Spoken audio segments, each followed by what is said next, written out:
Hi, everybody. Okay, it is, today is actually March 30th, but this is for March 31st for Rhetoric and Research. Today is a very simple day. You're going to be working on writing your constructives. I want to walk you through really quickly a reminder of what makes Lincoln Douglas debates and this kind of debate different from the cross-examination debates that you guys just got done doing.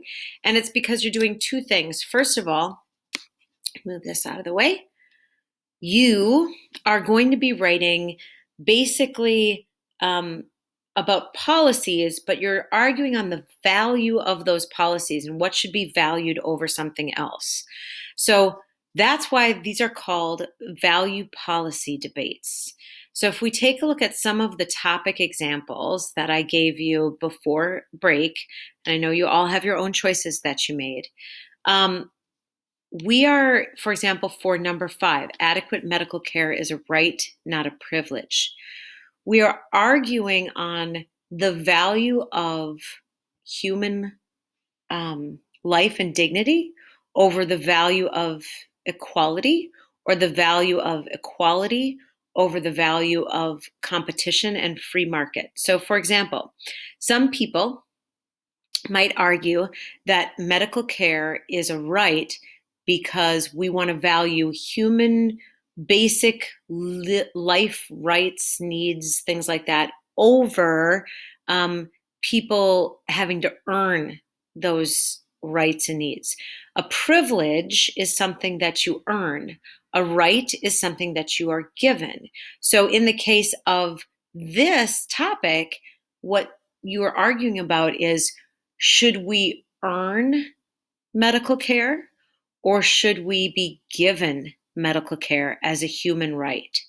So that's kind of what you're doing. So if you are arguing that medical care is a privilege, then you are arguing that people need to earn the ability to pay for that medical care by getting good jobs that will provide you with medical care and things like that.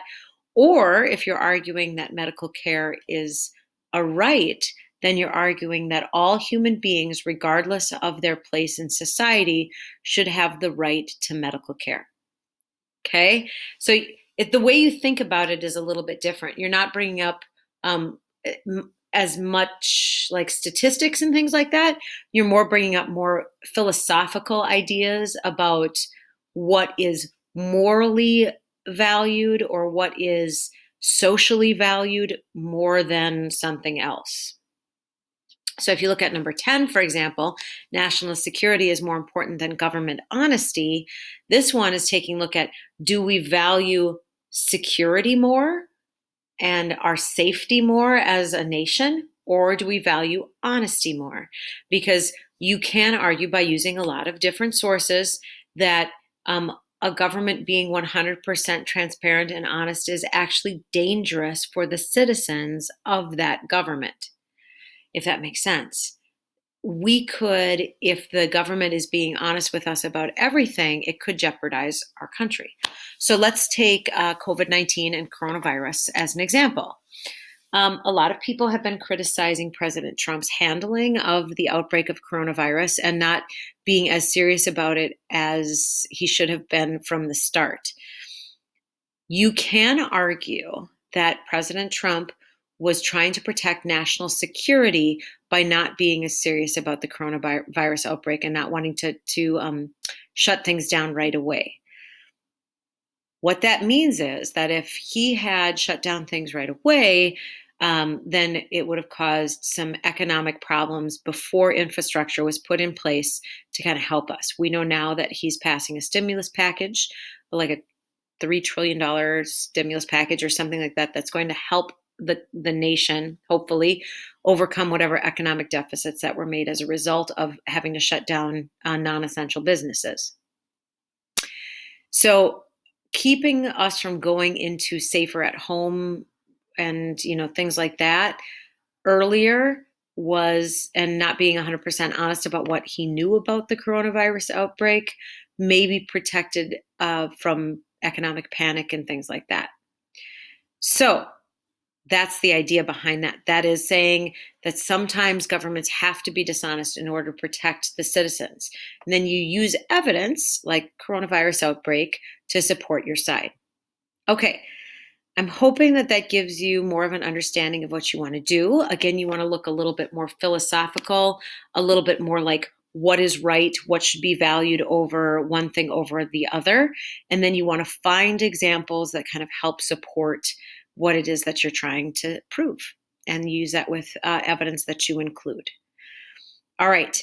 I am going to put up on Schoology underneath the screencast, there'll be a link to a discussion where I will ask you if you have any questions about the assignment that you'd like to ask me or any questions about your topic specifically.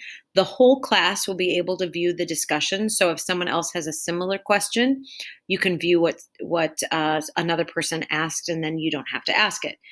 It is not required to take part in the discussion, but it is something that you can do if you have a question, and where I can be looking at it tomorrow and be ready to respond to your specific question. And any general questions that you have about Lincoln Douglas debates or anything as far as the class is concerned, I'm going to put that, it's a wide open discussion questions. Do you have any questions about Lincoln Douglas debates? Do you have any questions about how to move forward with writing your constructive, etc.? Anything that you have a question about. Okay? I'm going to have that posted underneath, right down there, this video. Okay?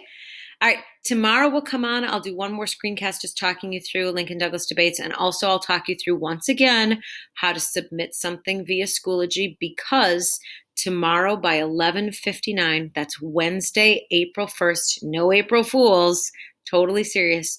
Tomorrow at 11:59, you have to submit your rough draft of your constructive. That's the only opportunity that you're going to have for me to give you feedback on your constructive. Okay. I hope everything's going well. And again, if you have questions, post it in the discussion question section. Have a great day. Bye.